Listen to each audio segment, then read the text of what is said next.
শুভ দুপুর বন্ধুরা, কেমন আছো সবাই? বংশ্রাবণীর নতুন একটা ব্লগে তোমাদের সকলকে স্বাগত। প্রচণ্ড গরম পড়েছে, বলো। গরমকালে গরম পড়বে, কিছু করার নেই। প্রত্যেক দিন বংশ্রাবণীর চ্যানেল থেকে একটা করে ডেলি লাইফস্টাইল ব্লগ তোমাদের কাছে যায়। তা আজকে সেরকম ধরনের ভিডিও নয়, আজকে একটা অন্য ধরনের ভিডিও নিয়ে এসেছি। বলতে পারো অনুরোধের একটা ভিডিও। 1 বছর আগে আমি একটা ভিডিও দিয়েছিলাম তোমাদেরকে, যে সেই ভিডিওর টাইটেল ছিল উনি ছিলেন এক আশ্চর্য মন্ত্রসিদ্ধ মানুষ। তা তোমরা প্রায় বলো শ্রাবণী দি, কেউ বলো শ্রাবণী, হ্যাঁ তুমি যে বলবে বলেছিলে, যা সেইখান থেকে আমি উনি আমাকে অনেক কিছু দিয়ে গেছেন, উনি আমাকে অনেক কিছু বলে গেছেন। সব আমি তোমাদেরকে বলতে পারিনি, কিন্তু হয়তো ভবিষ্যতে বলার ইচ্ছা আছে, যদি পরিস্থিতি হয় অবশ্যই বলবো। আর তার মধ্যে একটা আমি ভিডিও করেছিলাম, সেটা হচ্ছে ধুনুর ভিডিও। তা সেটা তো তোমাদের কাছে চলেই গেছে, সেটাও একটা অনুরোধের ভিডিও ছিল, সেটাও তোমাদের কাছে চলে গেছে অলরেডি। তার এবার তিনি যেগুলো বলেছিলেন তার মধ্যে আর একটা আছে আমার জীবনের সঙ্গে। ধুনোটাও আমার জীবনের সঙ্গে জড়িত, আর এটাও আমার জীবনের সঙ্গে ওতপ্রোতভাবে জড়িত ছিল। উনি ছিলেন প্রচণ্ড পরিমাণে শিক্ষিত, এবং ওনার শিক্ষার পরিধিটা শুধু স্পিরিচুয়ালি ছিল না, অনেক দিক দিয়ে ছিল, অনেক দিক দিয়ে। উনি ছিলেন আমার বাবার বন্ধুস্থানীয় একজন মানুষ। তা আমার বাবার সঙ্গে দীর্ঘদিন ওনার সাক্ষাৎ হয়নি। কেননা সাক্ষাৎ হয়নি, উনি একটা পরে জানা যায় যে উনি একটা মানে সাধনতন্ত্রের সঙ্গে যুক্ত ছিলেন কামাখ্যায়। কামাখ্যার পাশে, কামাখ্যা যে মন্দির আছে ওর পাশে একটা গ্রাম আছে, ওখানে উনি দীর্ঘদিন ছিলেন। তা যাই হোক, সাধনায় সিদ্ধিলাভ উনি করেছিলেন, আর ওনার ওটা ইচ্ছা ছিল, আর উনি ছিলেন ব্রহ্মচারী মানুষ। তা আমার জীবনে ওনার অবদান অনেকটা, সেই গল্পই আজকে তোমাদেরকে বলবো। দেখো, বেশ কিছু বছর আগে আমার এক আত্মীয়া মারা যায়। তার বয়স ছিল তখন 37 বছর বয়স, বুঝতে পারছো কত অল্প বয়সে। তা সেই আত্মীয়া মারা যেতে আমি, প্রভু, তারপরে আমার ছোট দেওর, আমার বড় যা, আমার মেজো যা, আমার ছোট যা, আমার সেজো যা, সবাই মিলে আমরা বার্নিং ঘাটে যাই। কারণ ও ছিল আমাদের খুব প্রিয় একজন মানুষ। তা আমরা সবাই মিলে বার্নিং ঘাটে যাই। তা আমি সেই রকমভাবে বার্নিং ঘাটে কোনো দিন যাইনি, গেছি, দেখেছি। হ্যাঁ, মানে অনেকবার বার্নিং ঘাটে গেছি।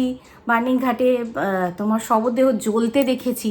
কেননা আমার গুরুদেব মাঝে মাঝেই বলতেন যে যখন খুব বিষণ্ণ লাগবে, কিছু ভালো লাগবে না, অথচ তোর সব আছে, বাহ্যিক সব আছে, কিন্তু তোর ভালো লাগছে না, একবার ঘুরে আসবি, একবার শ্মশান থেকে ঘুরে আসবি, একবার হসপিটাল থেকে ঘুরে আসবি। তা ওনার কথা মতো, হ্যাঁ, মাঝে মাঝে আমি এখনও যাই, গিয়ে দাঁড়িয়ে থাকি, দাঁড়িয়ে থেকে ভাবি কি দরকার এত যুদ্ধ, এত অশান্তির কি দরকার, এই তো সব শেষ। তখন তুই ভাববি যে না, যা আছে খুব ভালো আছে, আমি খুব ভালো আছি। আর হয়, অবভিয়াসলি হয়, রিয়েলাইজ। যখন তুমি ওখানে গিয়ে দাঁড়াবে, তখন দেখবে এই তো জীবন, এর জন্য এত কিছু করেছি, এর জন্য এত কিছু বলেছি, এর জন্য এত কিছু ভেবেছি। তা যাই হোক, সেটা পরের প্রসঙ্গ। তা আমি সেই বার্নিং ঘাটে গেছি, কিন্তু নিজেদের আত্মীয়কে নিয়ে আমি বার্নিং ঘাটে কোনোদিন যাইনি, ওটা ছিল আমার প্রথম। তা সবাই মিলে গেছি, গিয়ে তা একটা মানে কি বলবো, একটা মর্মান্তিক ঘটনা তো হয়েইছে। মানে খুব অসুস্থ হয়েছিল, 1-2 বছর খুব অসুস্থ হয়েছিল, তারপর সে মারা গেছিল। তা যাই হোক, সেই বয়সে মৃত্যুটা আমাদের কাছে খুবই শকিং ছিল, প্রত্যেকজনকার কাছে খুব শকিং ছিল। তা আমরা সবাই মিলে গেছি। তা অনেক কটা সেদিনকে সব দেহের উপস্থিতি ছিল বলে দেরি ওর আলা আসতে দেরি হচ্ছিল। তা সেই সময় ওর ছেলে, মানে শেষকৃত্যে যে সব রিচুয়ালসগুলো হয়, যেগুলো তোমার যেগুলো করতে হয় আর কি ব্রাহ্মণ দ্বারা, সেগুলো হচ্ছে, আমরা সবাই দাঁড়িয়ে আছি, শবদেহ কিন্তু নিচে শোয়ানো আছে। আর যেখানটা দাঁড়িয়ে আছি সেইখানটা ভাবতে পারবে না, মানে ওই যে শবদেহ মারা যাওয়ার পর যে কাঠ কয়লাগুলো আছে তার মানে স্প্রেড করা, তার উপরে শবদেহটা বসানো, হ্যাঁ, মানে যেখানে খাটিয়াতে আর কি, তার উপর আমরা দাঁড়িয়ে আছি। যখন আমি দেখছি যে আমি কাঠ কয়লাগুলোর উপরেই দাঁড়িয়ে আছি, মানে এগুলো তো কারোর না কারো শবদেহ মানে পোড়ানোর পর যে কাঠ কয়লাগুলো স্প্রেড হয়ে আছে, স্বাভাবিক ওখানে স্প্রেড হয়ে থাকে। ওই জায়গাটা ছিল, আমাদের যে ত্রিবেণী ঘাটে অতটা নেই, কিন্তু ওখানে ছিল। মানে কি বলবো, আমার না একটা কীরকম মনের মধ্যে হতে আরম্ভ করলো। তারপরে তো ওই ব্যাপারটাকে তো আমি মনের মধ্যে নিতেই পারিনি, যে এত অল্প বয়সে চলে গেল, এত অল্প বয়সে চলে গেল, কেন চলে গেল, এইসব মনের মধ্যে তো হচ্ছিলই। তারপর আবার মানে খুব কষ্ট, একটা বিষণ্ণতা, সব যেন আমাকে ঘিরে ধরেছিল। তার ওপর আবার ওই রকম পরিস্থিতিতে একভাবে শবদেহটার দিকে তাকিয়েছিলাম আমি অনেকক্ষণ, অনেক কিছু ভাবছি, অনেক স্মৃতি মনে পড়ছে, অনেক কিছু ভাবছি, হ্যাঁ, দিয়ে দাঁড়িয়েছিলাম। তা যাই হোক, তা শবদেহটা মানে কি বলবো, প্রসেসিংয়ে যেতে যেতে অনেকটা সময় লাগতো, সন্ধ্যা হয়ে যেত। তখন প্রভু বলল আমার ছোটো দেওরকে যে তুই ওদেরকে নিয়ে চলে যা, দেরি হবে, আমি থেকে যাচ্ছি। তা আমরা যথারীতি চলে এলাম। ওখানে একটা শ্মশানকালীর মন্দির ছিল, ওখানে নমস্কার টমস্কার করে আমরা বেরিয়ে চলে এলাম। বেরিয়ে এসে ট্রেনে করে আসছি। তা আমি যখনই ওই শ্মশানটাকে ছাড়লাম, তারপরেই আমার একটা মানসিক বিকার, মস্তিষ্কের বিকার হতে আরম্ভ করলো। মানে যে শ্রাবণী আমি বাড়ি থেকে গেছিলাম, একদম সাধারণ স্বাভাবিক একটা, হ্যাঁ মর্মাহত ছিলাম, কষ্ট হচ্ছিল, কিন্তু যে স্বাভাবিক আচরণগুলো আমার মধ্যে ছিল, সেই স্বাভাবিক আচরণগুলো যেন কোথাও হারিয়ে ফেলছি। আমি বেশ বুঝতে পারছি যে এমন একটা অ্যাবনর্মালিটির মধ্যে দিয়ে আমি মানে ঢুকে পড়লাম, সেটা কি ঠিকঠাক বুঝতে পারছি না।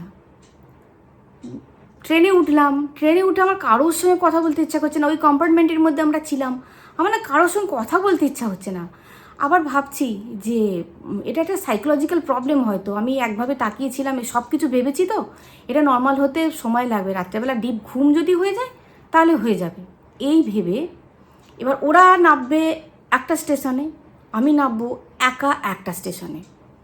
তা আমি হট করেই হুগলি স্টেশনে নেমে পড়তে যাচ্ছি। তখন সবাই বলে এই কোথায় নামছো, কোথায় নামছো? আমি বুঝতেই পারছি না যে আমি হুগলি স্টেশন নেমে পড়তেছি, আমি ভাবছি আমার স্টেশন চলে এসেছি। মানে এইরকম অ্যাবনর্মালিটি ফ্রেজের মধ্যে আমি ঢুকে পড়েছি। তারপরে আমার দেওর বলছে আমি কি যাবো তোমার সঙ্গে, আমি কি নামিয়ে দিয়ে আসবো? বললাম না না, কোনো দরকার নেই, তুমি ওদেরকে নিয়ে যাও, আমি ঠিক চলে যেতে পারবো। আমি তো অন্য মনস্ক ছিলাম, কিন্তু আমার মনের মধ্যে একটা ঝড় বইছে, মাথার মধ্যে একটা, মানে আমি একটা কেমন যেন মানুষ হয়ে যাচ্ছি, বুঝতে পারছি যে আমি একটা নর্মাল মধ্যে নেই, নর্মাল এটা নেই আমার মধ্যে। তা আমি আস্তে আস্তে নামলাম, নেবে পুরো মানে কি বলবো, আমি যে হেঁটে এসে টোটো ধরেছি, অটো ধরেছি, অটো ধরে বাড়ি পর্যন্ত এসেছি। বাড়ি পর্যন্ত আসার পর হাত পা ধোয়ার পর আমি এলাম ফ্রেশ হই, এগুলোকে সমস্ত ছেড়ে রেখে দিই, সমস্ত জলে ডুবিয়েছি। বাইরে একটা আমার বাথরুম আছে, বাথরুমের মধ্যে সমস্ত জলে ডুবিয়েছি। আর যে জুতোটার ভিতরে সোলের মধ্যে যে কাঠকয়লার টুকরোগুলো ছিল, ওই জুতোটাকে আমি পুরো আউট অফ বাড়ির বাইরে করে রেখে দিলাম। বলছি থাক, ওটা আমি বাড়ির মধ্যে এখন ঢোকাবোই না, ওটা ওখানে রেখে দিলাম। দিয়ে যাই হোক আমি ফ্রেশ হয়ে এলাম, হ্যাঁ মোটামুটি স্নান করেছি, ভালো রকমভাবে স্নান করেছি, স্নান করে এলাম, এসে গঙ্গা জল ছেটালাম গায়ে। তারপরে ঠাকুর ঘরে বসলাম, ঠাকুর ঘরে বসে সন্ধ্যা প্রদীপ দিতে আমার ভালো লাগছে না, একদমই ভালো লাগছে না। মানে প্রদীপটাও তো জ্বালতে হবে, গঙ্গা স্নানটা না হয় পরে করবো, প্রদীপটাও তো জ্বালতে হবে। আমি ঠাকুর কিচ্ছু ছুঁইনি, আমি না কালকের দিনটা গঙ্গা স্নান করতে যাব, আজকে অন্তত প্রদীপটা জ্বেলে দিই। একটা আলাদা প্রদীপ আছে, আমার মাটির প্রদীপ থাকতো, সেই মাটির প্রদীপ আমি নিচেতে জ্বেলে দিয়েছি, জ্বেলে দিয়ে দুটো ধূপ দিলাম, যে একটা আধ্যাত্মিক একটা স্পিরিচুয়াল এনভায়রনমেন্ট যদি তৈরি হয়, তাহলে হয়তো মানসিক এটা কেটে যেতে পারে। না, কাটছে না, কিছুতেই কাটছে না, ভালো লাগছে না, খিদে হচ্ছে না, খেতে কখন খেয়ে গেছি, কোন কটা, কোন দুপুরবেলায়, হ্যাঁ, খিদের নামও নিশান নেই। আমি অত ভেবেছি তো, ভাবলে এমনি অ্যাসিড সিক্রেশন হয় বা হজম একটুখানি গণ্ডগোল হয়, হয়তো ওর জন্য হচ্ছে, কিন্তু না। তারপরে বাড়িতে এলাম যথারীতি রান্নাবান্না করলাম, করে খেতে পারলাম না। ঘুমও সেই রকমভাবে হলো না, সেই মাথার মধ্যে চলছে, হ্যাঁ। আর একটা কীরকম অস্বাভাবিক লাগছে, আমার বাড়িটাই যেন মনে হচ্ছে আমি চিনতে পারছি না, মানে বাড়িটাই আমার কাছে কীরকম অজানা লাগছে, কীরকম একটা না ভালো লাগা তৈরি হচ্ছে। তো আমি তোমাদের ঠিক ফিলিংসটা বোঝাতে পারবো না, কেমন একটা যেন হচ্ছে।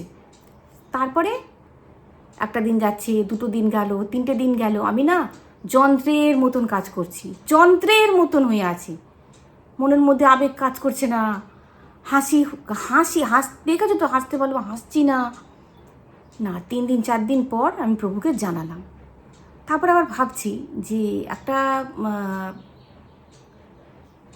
মানে কি বলবো, ডাক্তার দেখায়, ডাক্তার দেখালে হয়তো, সাইকিয়াট্রিস্ট দেখালে হয়তো, হ্যাঁ, ঠিকঠাক হয়ে যেতে পারে। ঠিক 4 দিন পর থেকেই অস্বাভাবিক একটা ঘটনা বাড়িতে ঘটতে আরম্ভ করলো। যে কী অস্বাভাবিক ঘটনা তোমাদের আমি বিস্তারিত বলছি না, ভয় পেয়ে যাবে। তার মধ্যে 2টো ঘটনা বলছি। আমার চিনির কৌটোটা অনেক তাকের অনেক দূরে, সেইখান থেকে চিনির কৌটোটা কী করে নিচে নামলো, পড়ে গেল, চিনির কৌটোটা পড়ে গেল। হ্যাঁ, হতে পারে টিকটিকি গেছে, টিকটিকির এতখানি ক্ষমতা অতখানিকে সরিয়ে চিনির কৌটোটাকে নিচে ফেলে দেবে। তারপরে গ্লাস, একটা র্যাক ছিল গ্লাস, হ্যাঁ, গ্লাসটা এরকম উল্টে গিয়ে নিচে পড়ে গেল। এরকম অস্বাভাবিক ঘটনা যেটা আগে কোনো দিন ঘটেনি। প্রদীপ, হ্যাঁ। তারপরে 4 দিন পর আমি 4 দিন ঠাকুরকে দিইনি, প্রভুই দিয়েছি। আমার ভালোই লাগছে না ঠাকুর ঘরে ঢুকতে, আমার ইচ্ছাই করছিল না ঠাকুর ঘরে ঢুকতে। বললাম না, গঙ্গাটা স্নান করে আসি, মা গঙ্গা অনেক কিছু করে দেয়। আর খুব কান্না পাচ্ছে, মনের মধ্যে ভালো না লাগা তৈরি হচ্ছে। মা গঙ্গায় গেলাম, গিয়ে প্রভু দাঁড়িয়ে আছে, আমাদের ত্রিবেণীতে স্নান করতে গেছি, প্রভু ঘাটের কাছে দাঁড়িয়ে আছে। আমি না গঙ্গার দিকে নেবেই যাচ্ছি, বুঝতেই পারছি না। ও তখন বলছে, এই দাঁড়াও, কোথায় যাচ্ছ। তখন 2টো ভদ্রলোকে বলছে, ধরুন তো। তখন ভদ্র বলছে, কোথায় যাচ্ছেন? হ্যালো, এই তো স্নান করবো। আমার তখন এতখানি জল, বলছি এতখানি জল আপনি স্নান করবেন? আর ওরা তো লম্বা চওড়া ব্যক্তি, নন বেঙ্গলি ছিল, অনেক লম্বা চওড়া, ওদের কাছে এতখানি জল, আমার কাছে এতখানি জল। বলছি আপনি এতখানি জলে চান করবেন? হ্যাঁ, কোথায় এসেছি, কত দূরে চলে এলাম। তারপরে স্নান টান করে, হ্যাঁ, ডাক করে ডুব দিয়ে, মা গঙ্গা এই যাত্রায় তুমি আমাকে বাঁচাও মা গঙ্গা। স্নান টান করে ডুব দিয়ে চলে এলাম। চলে এসেও সেই কাপড় জামা ছেড়ে বাড়িতে আসছি, সেও যেন সে কেমন, তাও পরিবর্তন হলো না। আমার বাবাকে বললাম, হ্যাঁ জানো আপি, এরম ব্যাপার। বলি তুই আমাকে আগে বলিস নি কেন? হ্যাঁ না, এটা হয়তো সাইকোলজিক্যাল প্রবলেম, কেটে যাবে। কিন্তু না বাপি, এটা সাইকোলজিক্যাল প্রবলেম নয় বাপি, এই ঠাকুর বাড়ি স্বাভাবিক যেটা হয়, মেয়ের যখন ওরকম বলে, আমার মা বাপি মিলে এই ঠাকুর বাড়ি, ওই ঠাকুর বাড়ি, সেই ঠাকুর বাড়ি, এখান থেকে নিয়ে আসা, ওইখান থেকে নিয়ে আসা, এই মাদুলি পরানো, এই মাথায় ফুল দেওয়া ছোঁয়ানো, এই করানো, তাই করানো করে যাচ্ছে, জানো তো। আর আমি আস্তে আস্তে কেমন হয়ে যাচ্ছি যেন, শুকিয়ে যাচ্ছি, ঘুমোতো না, ভয় করতো, একা বাথরুম যেতে পারতাম না, একা ঘরে যে বাড়ি আমার কাছে মন্দিরের মতো লাগতো, সে বাড়ি আমি একা হাঁটাচলা করতে পারছি না। তারপরে আমি বেশ বুঝতে পারলাম, আমি সবটুকু বুঝতে পারলাম, কিন্তু কিছু করার নেই, কোথায় কী করবো কিছুই জানি না। হ্যাঁ, তারপরে গুরুদেবের কাছে গেলাম, আমার গুরুদেবের কাছে গেছি যখন, আমার গুরুদেব তখন গেছেন হিমাচলে, পেলাম না গুরুদেবকে, চলে এলাম, নিরাশ হয়ে চলে এলাম। তারপরেই আমার বাবার একটা সম্মেলন পড়লো, ওই সম্মেলনে গিয়ে কাকুর সঙ্গে দেখা হলো। তা আমার বাবা খুব হাসি খুশি মানুষ। তা কাকু বলছে যে এরকম আপনি খুব মন টন খারাপ নাকি, কিছু একটা ব্যাপার, আপনি তো এরকম অনেক দিন পর দেখা হলাম, আপনি তো সেরকম হাসছেন না। বলছে এরকম মেয়েটা শরীরটা ভালো নেই, আমার বাবা তখন সব কিছু বলল, বুঝলে তো, আমার বাবা তখন সব কিছু জানালো, হ্যাঁ ওনাকে। তা জানানোর পর আমার বাবা কিন্তু জানতোই না যে উনি কিন্তু মানে মন্ত্রসিদ্ধ একজন সাধক, উনি বাবা জানতো না। কিন্তু একদম সাদা, এখনও ভালো মনে আছে, সাদা ধুতি, সাদা পাঞ্জাবি আর গলায় একটা উত্তরীয়, এই ছিল ওনার ড্রেস। তা আর বড় বড় চুল, চোখে একটা মোটা ফ্রেমের চশমা, আমার এখনও ভালো মনে আছে। তখন বলছে এই আমার বাবা সমস্ত বলল, বলছে ঠিক আছে আমি কালকে আপনার বাড়ি যাব, আপনার মেয়ের বাড়ি যাব, হ্যাঁ দেখা যাক আমার কত দূর কী করতে পারি আমি। তখন আমার বাবাকে সব বললো, বলছে দেখা যাক, আমি ওকে আগে দেখবো তারপরে, আমি এখন থেকে কিছু বলছি না। তারপরে উনি এলেন, হ্যাঁ উনি এলেন। তা আসার পর আমাকে বসালেন ওনার সামনে, আমি বসলাম। বসার পর উনি একটা ছক কাটলেন, কি ছক কাটলেন আমার ওদের অত জানা নেই, উনি একটা ছক কাটলেন। ছক কাটার পর উনি সব কিছু, আমার বাবা না খুব, আমার বাবা বলছে আমি খুব হালকা করে বলেছিলাম যে আমার মেয়ে এরকম ভয় পাচ্ছে কদিন ধরে, আগের ঘটনা কিচ্ছু বলেনি। তোমরা ভাবতে পারবে না আমার বাবা আগের মানে এই যে কোনখান থেকে আরম্ভ হয়েছিল সেই ঘটনা আমার বাবা বলেনি, কেন সেই সময় আমার বাবা পায়নি, কেন আমার বাবা ভালো বক্তৃতা দিতে পারতেন, হ্যাঁ তার জন্য আমার বাবাকে স্টেজে ডাকা হয়েছিল, উনি উঠে পড়েছিলেন। কিন্তু দেখো এই যে বলে না যে কোথা দিয়ে তুমি, যখন আমি সেদিনকে একটা ভিডিও করেছিলাম না শর্টসে, তোমাদের বলেছিলাম যখন দেখবে তুমি তোমার ভালো মানুষই ছাড়তে পারছো না, যখন দেখবে তুমি কোনো একদম নিরুপায়, তোমার দেয়ালে পিঠ ঠেকে গেছে, তখন তুমি তার উপর ছেড়ে দেবে। আমি সম্পূর্ণ ভগবানের ওপর ছেড়ে দিয়েছিলাম। যখন আমার গুরুদেব নেই এখানে, আমার দুটো গুরুদেবই এখানে নেই, তখন আমি সম্পূর্ণ একদম ওপরওয়ালার ওপর ছেড়ে দিয়েছিলাম। দেখবে উনি ঠিক তোমার এসে হাতটা ধরবে, ওর জন্য নিজেকে ঠিক থাকতে হয়, এটা আমি তোমাদেরকে বলেছিলাম কিন্তু একটা শর্টসে। তা আমার বাবা কিছু বলেনি, কিন্তু ভয় পাচ্ছে, হ্যাঁ মেয়েটার একটাই মেয়ে, বুঝতেই পাচ্ছেন মন মেজাজ তো ভালো নেই, ব্যাস আর কিছু উনি বলেননি। দিয়ে উনি আমার বাড়িতে এলেন, যথারীতি আমাকে বসালেন, বসিয়ে ছক কাটার পর উনি সমস্ত বলে দিলেন, এইখান থেকে ঘটনাটা তোর হয়েছিল, এই হয়েছিল, এখন মনে তোর এই হচ্ছে, তুমি ভাবতে পারবে না তোমরা, আমার এখনও ভাবলে গায়ে কাঁটা দেয় যে উনি জানলেন কী করে।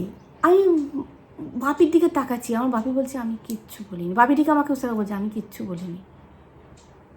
আমি না অবাক হয়ে যাচ্ছি, বলছে ঠিক আছে দুটো জিনিস করে দেবো, আজকে যেটা আমি তোকে দিয়ে যাব, যে মাদলিটা আমি তোকে দিয়ে যাব, ওটা আমি সঙ্গে করেই নিয়ে এসেছি, আর যে মন্ত্রটা তোকে আমি দিয়ে যাব, 3 দিন তুই একা কোথাও থাকবি না, একা 5 মিনিটের জন্য একা হবি না, তুই যদি ওয়াশরুমেও যাস তাহলে কিন্তু বাইরে একজনকে রাখবি, 3 দিন। দিয়ে উনি আমাকে, আমি জানি না উনি কি আমাকে মন্ত্র দিয়েছিলেন, আর এতে যদি না কাটে, 3 দিনের পর যদি না কাটে, আর একটা জিনিস বলছি, এটা তোমাদেরকে জানাচ্ছি, হাত জোর করে অনুরোধ করছি, কেউ ট্রাই করার চেষ্টা করবে না, আমরা তো করিনি, আমার বাবা ডেসপারেটলি বলেছিল আমি করব, কিন্তু আমার মা আমি বারণ করেছিলাম, আমি না। আর তোমাদেরও হাত জোর করে অনুরোধ করছি, এটা কিন্তু তোমরা কেউ এটা অ্যাটেন্ড করতে যাবে না। উনি বলেছিলেন পাঁঠার হাড়, একটা পাঁঠার হাড়, পাঁঠা যে কাটা হয়, পাঁঠা বলি হয় বা পাঁঠা তো কাটাও হয়, পাঁঠার মাংস নিয়ে আসে, তার একটা হাড়, শুকনো হাড়, আর একটু কচ্ছপের পিঠের যে খোল আছে, পিঠের খোলের কচ্ছপের মানে পিঠের খোলের একটু অংশ, পাঁঠার হাড়, আর তার সঙ্গে 13টা লঙ্কা, মোটাযুক্ত 13টা লঙ্কা, 13টা শুকনো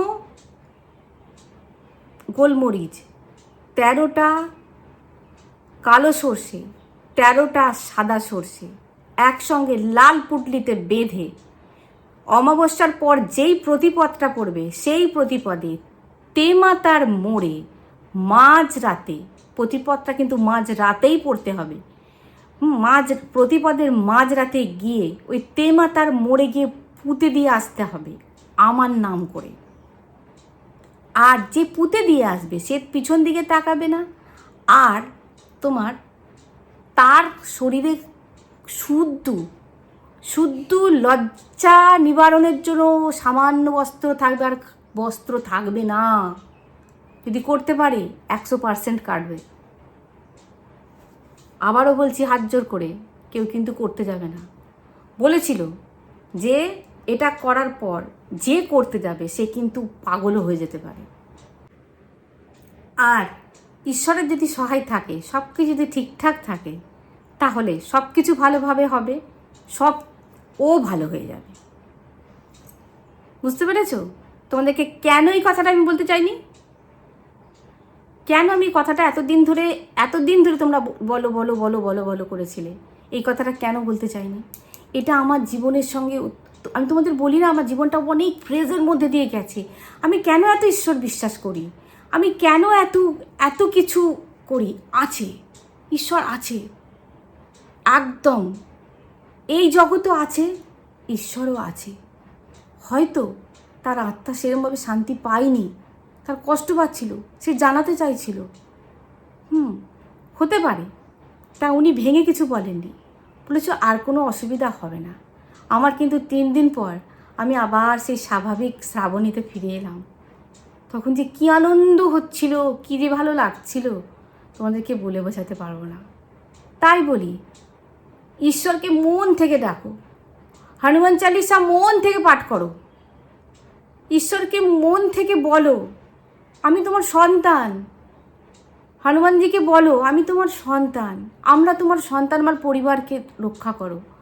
মন থেকে, যেদিনকে বাড়িতে কলহ হবে হনুমান চালিসা পাঠ করবে না, যেদিনকে মনের মধ্যে ধিৎকার আসবে, মনের মধ্যে বিরক্তি আসবে, শুধু হনুমান চালিসা করার জন্য করবে না, হনুমান চালিসা মন থেকে করবে, ভক্তির সঙ্গে করবে, জোরে জোরে করবে, প্রতিদিন শুনবে, প্রতিদিন পারলে একবার করে বলবে, দেখবে এমন একটা পাওয়ার চক্র তৈরি হয়ে যাবে। যদি সেই মুহূর্তে তুমি কোনো বিপদে পড়ো, সেই মুহূর্তে হয়তো তুমি কিছু পারছো না, ঠিক তিনি একটা না একটা, এটা আমার গুরুদেব বলেছিলেন, হয়তো সেজন্যই কোথায় উনি আসে, ওনার তো সম্মেলনে আসার কথাই নয়, কথাই ছিল না, আমার সম্মেলনে আসার কথাই ছিল না। এখন উনি বৃন্দাবনে থাকেন, তা ওনার কথাই ছিল না আসার, উনি এসেছেন, আমার বাবার সঙ্গে যোগাযোগ হয়েছে, ওনার কি মনে হয়েছে একটা প্রয়োজন, আমার দরকার, আমি যে তন্ত্র সাধক, আমি যে তন্ত্র সাধনা করেছি, কারোর একটা দরকার, আমাকে যেতে হবে সেখানে। আর কি বলবো, তাহলে অনেক দিন থেকে জানতে চাইছিলে, তোমাদেরকে বললাম। এই যেটা বললাম সেটা কেউ করতে যাবে না, কেউ করতে যাবে না, কেউ নয় মানে কেউ করতে যাবে না। এই দায়বদ্ধতা যদি করতে যাও, দায় কিন্তু তোমাদের, আমার নয় কিন্তু। এর জন্য আমি বলতে চাইনি। অনেক জিনিস না ইচ্ছা হলেই বলে দেওয়া যায় না, আবেগের বসে, অনেক ভাবনা চিন্তা করে তবে বলতে হয়। তবে আমি এখান থেকেই ওনাকে নমস্কার করি, আমি এখনো পর্যন্ত, যে আপনি ছিলেন বলেই আমার, তারপর আমি আমার গুরুদেবের কাছে যাই, হ্যাঁ, যে আমি ঠিকঠাক আছি কি না, আমি কোথায় চলে গেছিলেন আমাকে ছেড়ে, আমি তো হাওয়া করে কেঁদে ফেলেছি। আমার গুরুদেবও তেমনি ছিলেন, আমার গুরুদেবও বললেন খুব ভোগান ভুগলি, মাথায় হাত দিয়ে খুব ভোগান ভুগলি, ভাবো এই ছিলেন আমার গুরুদেব। এমনি গুরুদেবকে আমি ডাকি না যে খুব ভোগান ফুলে, আমি যে আপনি তো ছিলেন না এখানে, মানে আমার গুরুদেব, ভাবো এখনো পর্যন্ত ইটেচনা গ্রাম শুনেছো, ইটেচনা যেখানে রাজবাড়ি আছে, ওখানে মানে মানে 3বার অ্যারেঞ্জমেন্ট করেছে যাত্রা হওয়ার, হতে পারেনি বৃষ্টি, 4বারের বার গুরুদেব ওখান দিয়ে যাচ্ছিলেন, তার আগের দিন প্যান্ডেল বাঁধা হচ্ছে। তখন গুরুদেবকে বলেছিলেন যে মানে ইটোচনা গ্রাম আমার গুরুদেবকে যে কী যে ভালোবাসে, আমার গুরুদেবকে তো প্রচুর লোকে ভালোবাসে। তা ওনাকে বলেছিলেন যে যে এই এত টাকা খরচা হয়ে যাচ্ছে, যদি যাত্রাটা না হয় আমরা খুব লস খেয়ে যাব। তা আমার গুরুদেব গন্ডি টেনে দিয়েছিলেন ওই ইয়েতে, যে মাঠটাতে হবে, আর বলেছিলেন মানে বলছে তোরা নিশ্চিন্তে যাত্রা কর, মানে বড় পার্টি আসবে, ওরা করবে না, বড় পার্টিকে নিয়ে আসবে। হ্যাঁ, সেখানে কিছু ইনকামও হবে ক্লাবের জন্য। হ্যাঁ, কর, কিছু হবে না। তা গুরুদেব বাড়িতে এসে সাধনায় বসেছিলেন আর উনি গন্ডি টেনে দিয়েছিলেন। ভাবো, চারপাশে সব গ্রামে বৃষ্টি হয়েছে, ওই গ্রামে ওই জায়গায় বৃষ্টি হয়নি। এটা ইতিহাস, আমার কথা মানে নয়, এটা সবাই জানে। হ্যাঁ, ইটোচনা গ্রামবাসী সবাই জানে। এই ছিলেন আমার গুরুদেব। আর অত্যন্ত গুরুদেব মানে কি বলবো, যিনি আমার শিক্ষাগুরু, ওনার তো মানে কি বলাই যায় না ওনার কথা। তাহলে ভিডিওটা এই পর্যন্তই, দেখা হচ্ছে পরের ভিডিও। খুব ভালো থাকবে, খুব সুস্থ থাকবে। আজ আসি বন্ধুরা।